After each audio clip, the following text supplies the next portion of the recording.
Geography has made us neighbors. History has made us friends. Economics has made us partners. And necessity has made us allies. When President Kennedy spoke those words about our two countries, Canada was not yet 100 years old. Now we've turned 150, and a lot happened in between. Living next to you is in some ways like sleeping with an elephant. No matter how friendly or even tempered is the beast, if I can call it that, one is affected by every twitch and grunt. Sharing the world's longest border hasn't always been easy, but Canada and the U.S. have gotten along for the most part because of what we have in common and also because of the roles we've taken on. We're more like siblings, really. Free trade brought us closer together, nearly erasing the border when it came to moving goods, but recently things have changed. Canada, what they've done to our dairy farm workers is a disgrace. The U.S. has a $400 million dairy surplus with Canada. It's not Canada that is the challenge here. And our sibling dynamic is becoming, well, more contentious. I am a feminist and proud to call myself one. And when you're a star, they let you do it. You can do anything. Whatever you want. Grab them by the... And while we seem to share a somewhat similar worldview, are we now looking in different directions? Joining me now to talk about all that from Ottawa, Sachi Curl. She's Executive Director of the Angus Reid Institute. Here in Toronto, Michael Adams, President of the Environics Institute, and Jeet Hare is Senior Editor of The New Republic. All right, I'm going to start with you, Sachi, since you're over there in Ottawa, in my hometown. Do you think that the perception of Canada has changed in any way, and in an important way, since Donald Trump became president? Well, I think what's important to remember is the perception hasn't deteriorated in the eyes of Americans. You know, there's a couple of lenses to look at this through. There is the Trump Canada lens, which we just saw a little bit about, but there's also Americans and Canadians. And Americans still think that despite the supply management stuff and despite NAFTA, that we're pretty good eggs. They put us at the top of their list in terms of dependable allies, friends, people they want to trade with, over and above the British, the Australians, the French, the Germans, the Japanese, and well over and above the Mexicans. And I do think that that is an important thing for Canadians to remember as we go into this summer of uncertainty around NAFTA and Canadians saying, well, we should take a hard line on these issues. I think it's good to have that gut check. Don't you think, though, Jeet Hare, that because of our Prime Minister, in contrast to Donald Trump, that the world has a different picture of us? And I don't know if it's just the contrast, if it's just Justin Trudeau, if it's just Donald Trump. I don't know how you would characterize that. But there's a different view of Canada than there was before? Sure, yeah. Canada's a contrast gainer. If you look at international polls, it's not so much Canada has improved, it's that Americans' reputation has really gone hugely downhill. Right. Just recently, Angela Merkel's party has, in their official statement, no longer lists the United States as a friend.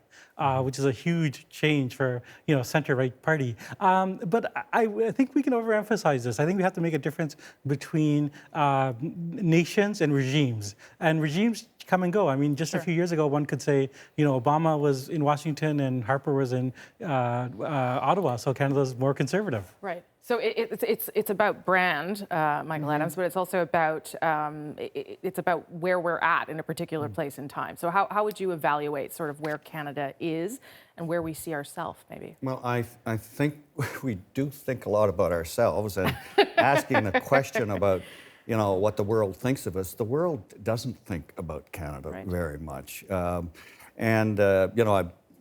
I was thinking, about Al Capone, the great mobster from Chicago. He said, I don't even know what street Canada's on.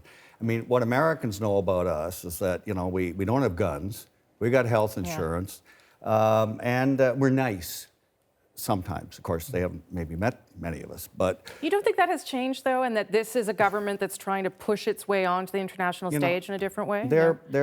Americans are benignly ignorant of Canada, really. They know we're cold in the winter and so on, but essentially the broad public doesn't really know very much and doesn't care very much about us. And it's probably the same for the rest of the world. There is kind of a vague feeling that Canada's okay and that, if they know Trudeau, he's kind of a cool guy. But it's actually, if you had to think about it, it's the Canadians who spent all their time thinking about the United States. Fair. You ask Americans who our prime minister is, we'd be lucky, I don't know, to get 10% who do, whereas we all know who the president of the United States is. And of course, America is a place we admire, a place that entertains us, and a place that terrifies us. And it's been that way for a couple of hundred years. Sachi wants back in there. Go ahead. I would just say that among those who do know something and do have an opinion, let's not forget that 35 of 50 states in the United States look to Canada as a main economic driver. You talked about the erasure of that border in terms of movement of goods, and that has a huge economic impact on Americans.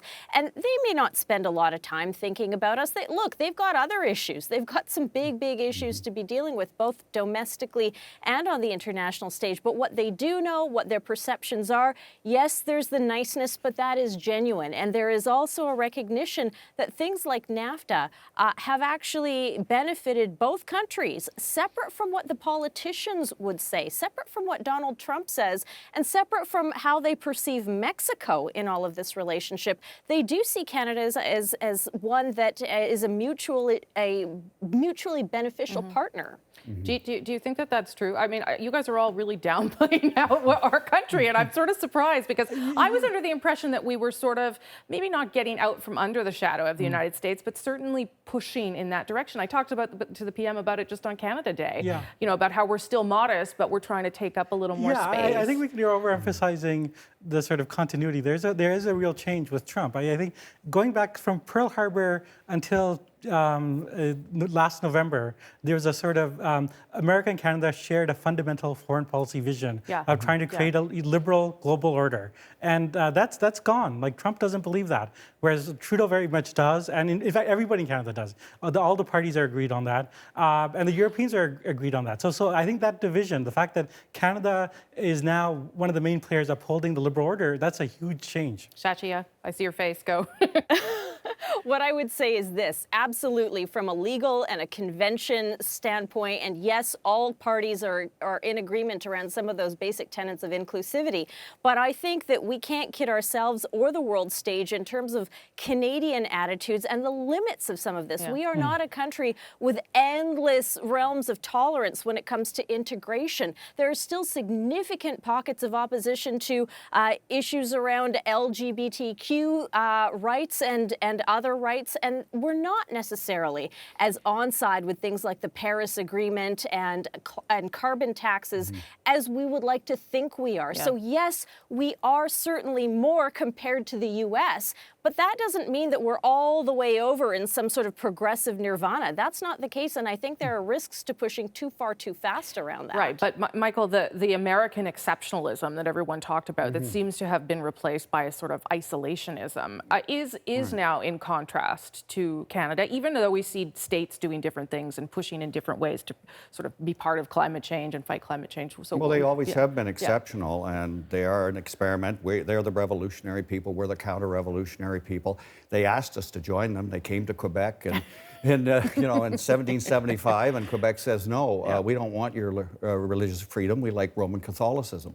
So we've been, we've been constantly different, and I see it even in the research over the last 20, 30 years. I mean, we're not defining ourselves into, being a colony of Britain or France or a colony of the United States.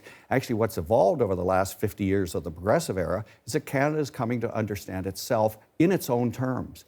As a country where French and English, Catholic and Protestant, the regions get along, we give ourselves a federal system. The Canadian who crosses the road to get to the middle, the compromise. You step on a Canadian's foot and they apologize. I'm sorry my foot was in your way. But we've developed an awareness of our own national character, and it's sui generis. It's Canadian exceptionalism as well. Yes, we could take it too far, but certainly we've had a progressive era where we've embraced multiculturalism, diversity, getting along with other people, and so on, a place where people get along and don't kill each other. So it's a very strong sense of nationalism that we feel ourselves, and we don't need to compare ourselves to all the rest of the world.